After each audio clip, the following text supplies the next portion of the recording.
Friends, എല്ലാവർക്കും T K ബ്ലോഗിന്റെ പുതിയൊരു വീഡിയോയിലേക്ക് സ്വാഗതം. ടി കെ ബ്ലോഗ് ഉള്ളത് എന്ന് പറഞ്ഞാല് മുഖേരിയാണ്. നമ്മുടെ ഇലക്ഷൻ എല്ലാം അടുത്ത് വരികയാണ്. അപ്പോ കുന്നുമ്മൽ ഗ്രാമപഞ്ചായത്തിലെ ഇനി വരുന്ന 5 വർഷക്കാലം ആരാണ് ഭരിക്കുക എന്നത് ഈ നാട്ടിലെ ജനങ്ങളോട് തന്നെ ചോദിക്കാം. വരുന്ന 5 വർഷക്കാലം കുന്നുമ്മൽ ഗ്രാമപഞ്ചായത്ത് ആരാണ് ഭരിക്കുക ചേട്ടാ?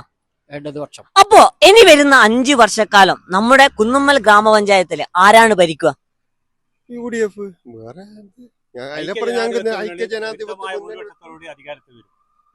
ഇനി വരുന്ന 5 വർഷക്കാലം കുന്നുമ്മൽ ഗ്രാമപഞ്ചായത്ത് ആരാണ് ഭരിക്കുക?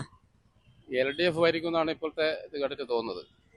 അപ്പോൾ സാഹചര്യം അങ്ങനെയാണുള്ളത്. 5 വർഷക്കാലം കുന്നുമ്മൽ ഗ്രാമപഞ്ചായത്ത് ആരാണ് ഭരിക്കുക? ഇനി വരുന്ന 5 വർഷക്കാലം പിന്നെ കുന്നുമ്മൽ ഗ്രാമപഞ്ചായത്ത് ആരാണ് ഭരിക്കുക? LDF. ഇനി വരുന്ന 5 വർഷക്കാലം കുന്നുമ്മൽ ഗ്രാമപഞ്ചായത്തിൽ ആരാണ് ഭരിക്കുക? എനിക്ക് ഓർമ്മ വെച്ച നാൾ മുതൽ LDF. ഇനി വരുന്ന 5 വർഷക്കാലം കുന്നുമ്മൽ ഗ്രാമപഞ്ചായത്ത് ആരാണ് ഭരിക്കുക? എനിക്ക് അറിയില്ല അതിനെ പറ്റിയിട്ട്, ഞാൻ ഇവിടുത്തെ നാട്ടുകാരനല്ല. ഇനി വരുന്ന 5 വർഷക്കാലം കുന്നുമ്മൽ ഗ്രാമപഞ്ചായത്ത് ആരാണ് ഭരിക്കുക? LDF അല്ലാണ്ട് വേറെ ഭരിക്കുവാനാ? കുന്നുമ്മൽ ഗ്രാമപഞ്ചായത്തിൽ ഇനി വരുന്ന 5 വർഷക്കാലം ആരാണ് ഭരിക്കുക? അറിയില്ല. അപ്പൊ ചേട്ടാ, നമ്മുടെ ഇനി വരുന്ന 5 വർഷക്കാലം കുന്നുമ്മൽ ഗ്രാമപഞ്ചായത്തിൽ ആരാണ് ഭരിക്കുക? സംശയമുണ്ടോ? LDF.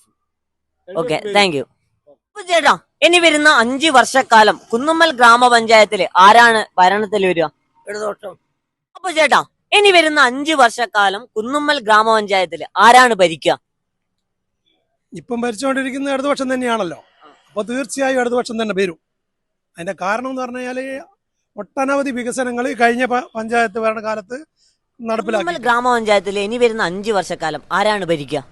തീർച്ചയായിട്ടും ഇടതുപക്ഷം തന്നെയായിരിക്കും. എന്റെ ഈ വീഡിയോ ഇഷ്ടപ്പെട്ടാൽ ലൈക്ക് ചെയ്യാനും ഷെയർ ചെയ്യാനും കമന്റ് ചെയ്യാനും മറക്കല്ലേ. അതുപോലെ സബ്സ്ക്രൈബ് ചെയ്യാത്തവർ ഇപ്പം തന്നെ സബ്സ്ക്രൈബ് ചെയ്ത് വെച്ചോ. അപ്പൊ ഫ്രണ്ട്സ്, വേറൊരു വീഡിയോയുമായി വീണ്ടും കാണുന്നവരെ ബൈ ബൈ.